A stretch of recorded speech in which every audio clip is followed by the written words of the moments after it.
they're all my heroes. Right. The guys, the drivers that gave their lives, so that we'd be safer, that had the guts to climb in those cars. The old guys that are still racing, like Ron Hope, and the Rat Trap Fuel Altered. I mean, my gosh, these guys are up there forever. Randy Bradford, Dave Hufflepuff and Nook car, his grandson drives the car now, but those are the cars that, those were, the Fuel Altered guys were my, I love my fans. The fans is what kept driving me too. I love my fans, and I sent him out a little video package and some pictures here, and he thanked me profusely for it. But seems like a very very nice fan. Yeah. So hi back to you, George. Yeah, he goes to the local track out there where I go, Great Lakes Dragway. I always see him over there videotaping. Have you ever been to Great Lakes? Yeah, Have you ever been to Great Lakes Dragway no, in Wisconsin? I have not. I have not. And I was actually booked in there. I was actually booked in there back in 1987 to go out there and run. And prior to my date, I actually had 2 dates there that summer. Prior to that is when I crashed and burned my funny car up and put me out of commission for several years. I drove for some other people while I continued to build my car, and I worked for Gartlets. I worked for some other teams and stuff. But I had a little vacancy in there while I was rebuilding my car. I had 2 sons still at home. My oldest daughter graduated from college that same year, and so I was financially wiped out.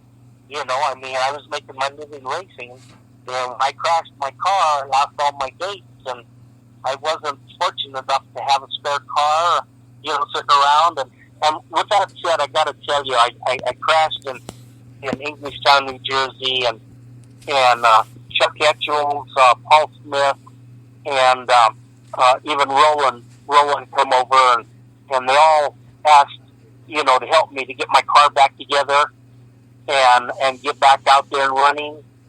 And sometimes there's a message, when you get slapped in the face and you go through devastation like that. And I thought, I said, I'm going to go back home and see what's going on in my life for this to happen, turmoil, and for that to be taken away from me. I went back home and reflected on why and what I need to do and take care of my family. My family was back home, waiting for me, and I had to come back to them. And I have to say, I was ready to retire at that time. And we had a family meeting at the table, and my 2 sons were still at home, and my wife, and I apologized to them for all the sacrifices that they put up with, to go racing. And my youngest son at the time, Ryan, looked at me and says, "Dad," he says, "this just isn't your dream." He looked at me like I was being pretty selfish, like it was my dream and it was gone, and that's today. And so I looked across the table at my wife, who was across the table from me, and I was kind of speechless. In a way, I really didn't want to go back to racing because it was such a devastating blow to me, mentally and financially. And she said, as long as the kids are at home and we got a place to live, let's go racing. That's what the kids want to do. And so I hadn't even pulled the car out of the trailer yet. It was just a burned up piece of rubble inside the car. And so we actually my daughter was living with me too. My youngest daughter, Jill, at the time, she was my crew chief, and she knew anything and everything about the car too.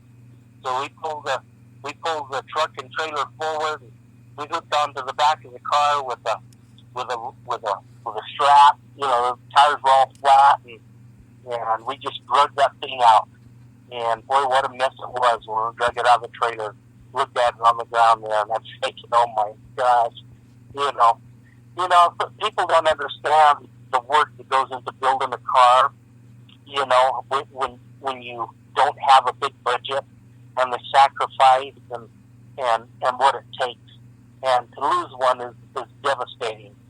And my family was willing to go through that again, and so we came back with like I say, we probably exceeded safety things. Anything that could go wrong, we thought ahead whether it was required or not, and came back, and I had a illustrious career after that.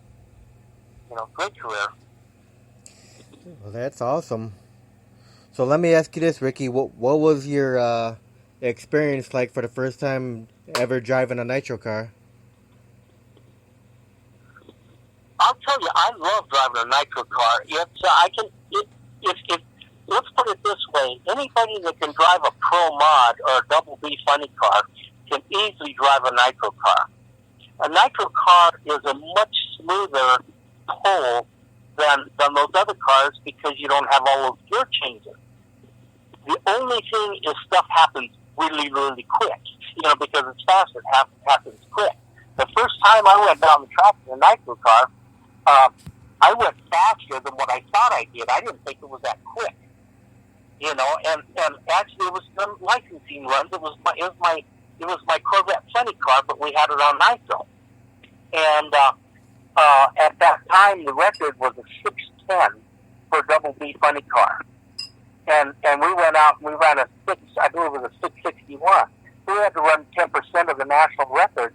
We actually ran within that, to get the license. But it was smooth. It was easy.